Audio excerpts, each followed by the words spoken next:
Hello everyone, इस video में आपको BSc first year organic chemistry का chapter 2 mechanism of organic reaction का यह पार्ट 4 है। इसके पहले हमने 3 पार्ट और अपलोड किया था, जिसमें आपको basic introduction, electrophile, nucleophile, homolysis, electrolytic यह सभी क्या होते हैं और कार्बन आयन इंटरमीडिएट बता चुके हैं। अब इस वीडियो में जानेंगे कार्बन आयन। यह काफ़ी इंपॉर्टेंट क्वेश्चन है, एग्ज़ाम में कई बार आया है। देखिए, हमारे पास एक पूर्वांचल यूनिवर्सिटी का आंसर है। इसमें देखिए क्या पूछा गया है, what are carbanion, explain its characteristic formation and stability with suitable example. इसके पहले और इसी चैप्टर से देखिए पूछा गया, explain the formation of free radical give their two reaction. और इसके पहले आइए यहाँ पर देखिए क्वेश्चन नंबर 5 में what is carbocation, explain its characteristic and formation, stability and suitable example के साथ आपको एक्सप्लेन करना है। यह हम आपको बता चुके हैं, लिंक आपको डिस्क्रिप्शन में मिल जाएगा सभी पार्ट के। तो यह चैप्टर में आप free radical, carbocation, carbon ion ये 3 पढ़ लेते हैं तो इससे आपको क्वेश्चन अवश्य मिल जाएंगे। यहाँ पर dehydration mechanism, alcohol, molecular structure, ये सब आपको मिल जाएंगे डिस्क्रिप्शन में। Formic acid stronger then acetic, हमने सभी पेपर का जो है आंसर आपको नीचे डाल दिया है डिस्क्रिप्शन में, आप देख लेंगे। चलिए क्वेश्चन को शुरू करते हैं कि कार्बन आयन पहले जानते हैं what is a carbon ion. यह एक नंबर में पूछा जाता है कार्बन आयन, और आपको 3-4 एग्जाम्पल दिया रहेगा। आपको उसमें से कौन सा है उसको फाइंड आउट करना होता है कि कौन कार्बन आयन है, कौन कार्बोकेटायन है, कौन फ्री रेडिकल है। तो काफ़ी इम्पॉर्टेंट है। देखिए, all the anion in which the negative charge is carried by a carbon atom are called carbanion. ऐसे सभी एनायन या ऐसे एनायन जिनमें negative charge is carried by carbon atom, और जिसके ऊपर ऐसे सभी एनायन जिसमें कार्बन के ऊपर नेगेटिव चार्ज हो, वह सभी कार्बन एनायन कहलाते हैं। फिर सुनिए, ऐसे कार्बन जिसके ऊपर नेगेटिव चार्ज हो वह कार्बन एनायन कहलाते हैं। देखिए, जैसे यहाँ पर आपका कार्बन के ऊपर नेगेटिव चार्ज है, या मेथिल है, मेथिल के ऊपर नेगेटिव चार्ज कार्बन के ऊपर है, तो ये आपका मेथिल कार्बन आयन हो गया। यहाँ पर देखिए आपका CH3 CH2 है, एथिल है, इस कार्बन के ऊपर नेगेटिव चार्ज, तो यह एथिल कार्बन आयन। और CH3 देखिए यहाँ पर यह आइसोप्रोपाइल कार्बन आयन है, यहाँ पर कार्बन के ऊपर नेगेटिव चार्ज। इसी तरह यहाँ पर टर्सरी ब्यूटिल कार्बन आयन है, यह आपके नेगेटिव चार्ज। तो यह कार्बन आयन जिसके ऊपर नेगेटिव चार्ज वह आपका कार्बन आयन, जिसके ऊपर पॉजिटिव चार्ज वह आपका कार्बोकेटायन, जिसके ऊपर 8 इलेक्ट्रॉन वह फ्री रेडिकल। अभी आगे बताएंगे। जो कार्बन आयन का फार्मेशन होता है, हमने आपको होमोलिटिक और हेट्रोलिटिक बताया था। तो जो कार्बन आयन का फार्मेशन या कार्बोकेटायन का फार्मेशन होता है वह हेट्रोलिटिक बॉन्ड फ्यूजन से होता है। देखिए कैसे होगा। देखिए फार्मेशन, ये एग्जाम पूछा है, what are carbocation formation, explain formation of carbocation, stability, structure, यह सभी पूछा जाता है। ये फार्मेशन कैसे होता है कार्बन आयन का। फर्स्ट रिएक्शन देखिए बाय हेट्रोलिसिस या इसी को हेट्रोलिटिक बॉन्ड फ्यूजन भी कहते हैं। देखिए कैसे हेट्रोलिटिक बॉन्ड फ्यूजन होता है। देखिए हमने बताया था कि हेट्रोलिटिक बॉन्ड फ्यूजन में जो मोर इलेक्ट्रोनेगेटिव एटम होता है वह इलेक्ट्रॉन को, जो बॉन्ड का इलेक्ट्रॉन होता है वह अपनी तरफ अट्रैक्ट कर लेता है। देखिए यह बॉन्ड में एक हाइड्रोजन का इलेक्ट्रॉन है, एक कार्बन का। कार्बन की इलेक्ट्रोनेगेटिव जो होती है वह 2.5 होती है, हाइड्रोजन की 2.1। तो कार्बन यहाँ मोर इलेक्ट्रोनेगेटिव है, तो यह इलेक्ट्रॉन को अपनी तरफ अट्रैक्ट कर लेगा। यहाँ पर हेट्रोलिसिस हो रहा है, तो कार्बन इलेक्ट्रॉन ले लिया तो इसके ऊपर नेगेटिव चार्ज, इसके साथ 3 हाइड्रोजन लगे हैं तो 3 हाइड्रोजन, और इसका इलेक्ट्रॉन चला गया तो इसके ऊपर पॉजिटिव चार्ज। यह आपका methyl carbon ion, methyl carbene ion. ये आपका H+ प्रोटॉन बाहर हो गया। दूसरा रिएक्शन देखिए, डी कार्बाक्जिलेशन। देखिए यह आपका कार्बाक्जिलिक ग्रुप है, C डबल बॉन्ड O और O। यह आपका कार्बाक्जिलिक ग्रुप है। यहाँ से H+ निकल गया है, इसलिए यहाँ पर निगेटिव चार्ज है। तो देखिए यह आपका एल्किल ग्रुप है और यह कार्बन है, और यह आपका एल्किल ग्रुप, इसमें भी कार्बन है, इसमें भी कार्बन है। तो दोनों की इलेक्ट्रॉनिटी सेम है। मान लीजिए हम इस तरफ शिफ्ट करवा दें इलेक्ट्रॉन, यह वाला ले लिया, तो इसके ऊपर निगेटिव चार्ज आ जाएगा और इसके ऊपर कार्बन के पॉजिटिव। तो यह वाला पॉजिटिव और यह निगेटिव मिलके एक बॉन्ड बना लेंगे और CO2 के रूप में बाहर हो जाएंगे। CO और CO2 के रूप में बाहर हो जाएंगे और इसके ऊपर निगेटिव चार्ज या निगेटिव चार्ज आएगा। आप इसी को क्या कहेंगे, एल्किल कार्बेन आयन लिख दें। एल्किल ग्रुप है, एल्किल कार्बेन आयन।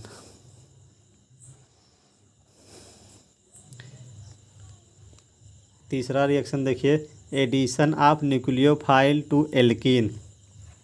यदि एल्कीन में न्यूक्लियोफाइल का एडिशन करवा दें तो कार्बेन आयन प्राप्त होएगा। देखिए यहाँ पर भी कार्बन है और यहाँ पर भी कार्बन है, दोनों की इलेक्ट्रोनिटी सेम है। तो मान लीजिए हम इस तरफ इलेक्ट्रॉन शिफ्ट कर ले, या यह वाला कार्बन इलेक्ट्रॉन ले ले, तो इसके ऊपर निगेटिव आ जाएगा और इसके ऊपर पॉजिटिव। यह आपका न्यूक्लियोफाइल, यहाँ कुछ भी हो सकता है न्यूक्लियोफाइल, OH हो सकता है, NH2 कुछ भी हो सकता है न्यूक्लियोफाइल। यह अटैक करेगा इस पॉजिटिव वाले पर, इसने लिया तो निगेटिव है, इस पर पॉजिटिव अटैक किया और इसके साथ अटैच हुआ, और यहाँ पर देखिए निगेटिव चार्ज। यह आपका carbene ion.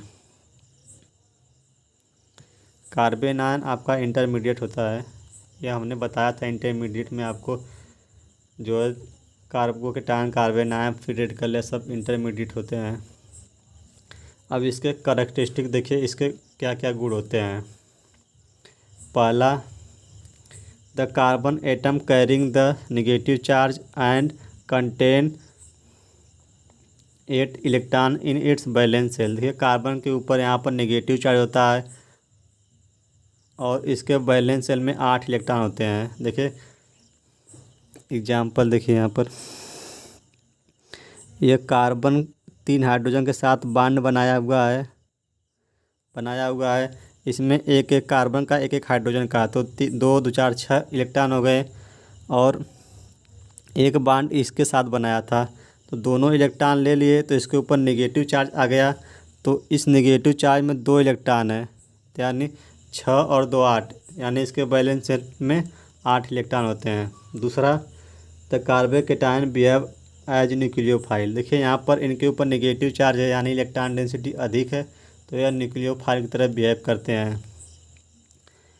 The carbene ion, carbon के ऊपर negative, carbanion. The carbanion are diamagnetic. Diamagnetic क्यों होते हैं? देखिए इसमें जो कार्बन के इलेक्ट्रॉनिक कॉन्फ़िगरेशन करेंगे आप, तो 1s2 2s2 और 2p2।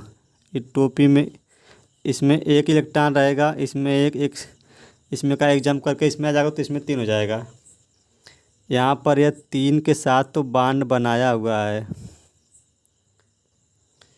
3 हाइड्रोजन के साथ बॉन्ड बनाया हुआ है, तो यहाँ पर एक था, एक हाइड्रोजन का 2 हो जाएगा, यहाँ पर एक हाइड्रोजन का 2 हो जाएगा यहाँ पर। अब बचा यहाँ पर एक ही है, एक उस हाइड्रोजन का इलेक्ट्रॉन, यह वाला हाइड्रोजन का यह कार्बन ले लिया है, तो यहाँ पर 2 हो जाएगा। तो देखिए यहाँ पर इलेक्ट्रॉन पेयर्ड है, मतलब कोई भी अनपेयर्ड इलेक्ट्रॉन नहीं। जब इलेक्ट्रॉन पेयर्ड होते हैं तब डायामैग्नेटिक होता है, यदि अनपेयर्ड हैं तो पैरामैग्नेटिक। तो यहाँ पेयर्ड है, एक तो पहले से यह कार्बन का एक यह हाइड्रोजन का ले लिया है, तभी तो इसके ऊपर निगेटिव आया, तो यह डायामैग्नेटिक है। द कार्बन एटम या carbon ion have sp3 hybridization and pyramidal structure. तो कार्बोकेटायन स्पीसीज होते हैं वह sp3 हाइब्रिडाइजेशन होता है और पिरामिडल स्ट्रक्चर होता है। देखिए स्ट्रक्चर, कार्बन आयन बताया हमने, फिर फॉर्मेशन, फिर कैरेक्टरिस्टिक, फिर स्ट्रक्चर, क्योंकि यही सब एग्जाम पूछे जाते हैं। द कार्बन आयन, कार्बन के ऊपर negative charge, structure of carbanion, the carbanion possesses an unshared pair of electron and three pair of bonding electron around the central atom which is sp3 hybridized, the shape of this anion is pyramidal. देखिए यहाँ पर carbon के ऊपर negative charge रहता है, यानी इसके पास अनशेयर्ड पेयर ऑफ इलेक्ट्रॉन है, या किसी को शेयर नहीं किया, इसके पास non bonding lone pair electron है यह, और three pair of bonding electron, इसके साथ 3 हाइड्रोजन या आप 3 एल्किल ग्रुप बॉन्डिंग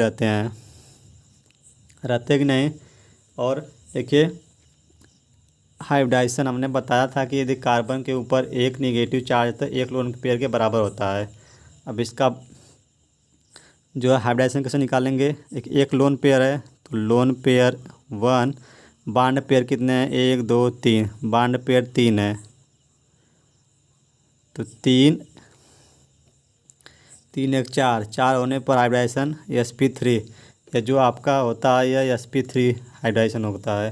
अब इसका स्ट्रक्चर देखिए, यह कार्बन, इसके साथ 3 एल्किल ग्रुप लगा दीजिए या 3 हाइड्रोजन भी चलेगा, इन जनरल में एल्किल का होना ज़रूरी है। देखिए अब इसके ऊपर पास एक लोन पेयर है, लोन पेयर में क्या है आपका 2 इलेक्ट्रॉन, हमने बताया एक जो है नेगेटिव चार्ज एक लोन पेयर के बराबर होता है।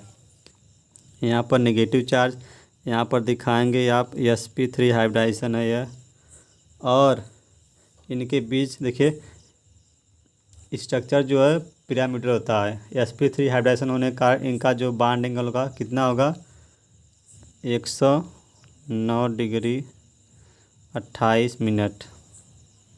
ये आपका स्ट्रक्चर हो गया।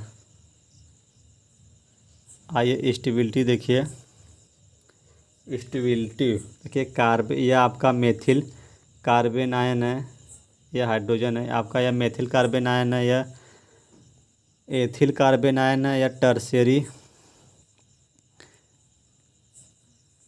या आइसोप्रोपाइल कार्बन आयन है, या टर्शियरी ब्यूटिल कार्बन आयन है। देखिए यहाँ पर क्या इलेक्ट्रॉन की अधिकता है, नेगेटिव चार्ज मतलब यहाँ इलेक्ट्रॉन अधिक है, इसीलिए तो यह रिएक्टिव है, इसीलिए यह रिएक्टिव है। तो क्या इसका इलेक्ट्रॉन कम हो जाए तब यह क्या होगा स्टेबल हो जाएगा। देखिए यहाँ पर कोई भी ग्रुप नहीं है ऐसे कि जो इसका इलेक्ट्रॉन ले ले। आप इंडक्टिव इफेक्ट पढ़े होंगे, प्लस इंडक्टिव इफेक्ट और माइनस इंडक्टिव इफेक्ट। प्लस में इंडक्टिव इफेक्ट जो होते हैं वह इलेक्ट्रॉन डोनेटिंग ग्रुप होते हैं, वह इलेक्ट्रॉन डेंसिटी इंक्रीज करते हैं, और माइनस में इलेक्ट्रॉन विथ ड्राइविंग ग्रुप होते हैं, वह इलेक्ट्रॉन अपनी तरफ खींचते हैं। देखिए वह यहाँ पर क्या लगे हुए हैं, यहाँ पर यह जो CH3 है यहाँ पर इलेक्ट्रॉन डोनेटिंग ग्रुप है, लेकिन यहाँ पर एक भी नहीं है। यहाँ पर इलेक्ट्रॉन, और यहाँ पर एक तो इलेक्ट्रॉन पहले से ज़्यादा हैं और यह इलेक्ट्रॉन और दे रहा है, तो यह इसकी तुलना में यह कम स्टेबल होगा, यह ज़्यादा स्टेबल होगा, तो आप यह ज़्यादा स्टेबल होगा। लेकिन यहाँ पर देखिए 2-2 इलेक्ट्रॉन डोनेटिंग ग्रुप लगे हुए हैं, 2-2 इलेक्ट्रॉन डोनेटिंग ग्रुप लगे हैं, तो इसकी तुलना में यह ज़्यादा कम स्टेबल होगा। यहाँ केवल एक ही देने वाला है, यहाँ 2 दे रहे हैं और इलेक्ट्रॉन डेंसिटी बढ़ जा रहा है, यह और रिएक्टिव हो जा रहा है, यानी यह लेस स्टेबल है। इसकी तुलना में यहाँ 3 दे रहे हैं तो यह और लेस स्टेबल है, यानी सबसे ज़्यादा यह स्टेबल है, फिर यह। यदि यहीं पर कोई इलेक्ट्रॉन विद ड्राइविंग ग्रुप जैसे यह न होकर यह NO2 लग जाता और यह न होकर यह NO2 हो जाता, यहाँ पर यह NO2, अब यह NO2 क्या इलेक्ट्रॉन विद ड्राइविंग ग्रुप, यह इलेक्ट्रॉन को अपनी तरफ खींचते हैं, तो अपनी तरफ खींचेंगे तो यह नेगेटिव चार्ज है, यहाँ इलेक्ट्रॉन की अधिकता है, जब खींचेंगे तो यहाँ कमी हो जाएगी तो यह स्टेबल हो जाएगा। आप पूछा जाए इनमें कौन स्टेबल है तो आप कहेंगे सबसे पहले यह वाला स्टेबल है, फिर यह वाला है, फिर यह वाला है, फिर यह वाला, क्योंकि यहाँ इलेक्ट्रॉन पे ड्राइविंग ग्रुप लगे हुए हैं और यहाँ इलेक्ट्रॉन डोनेटिंग ग्रुप। आपको केवल एक ही एग्जांपल देकर समझा देना है। सो मिलते हैं नेक्स्ट वीडियो में। इस वीडियो में इतना ही।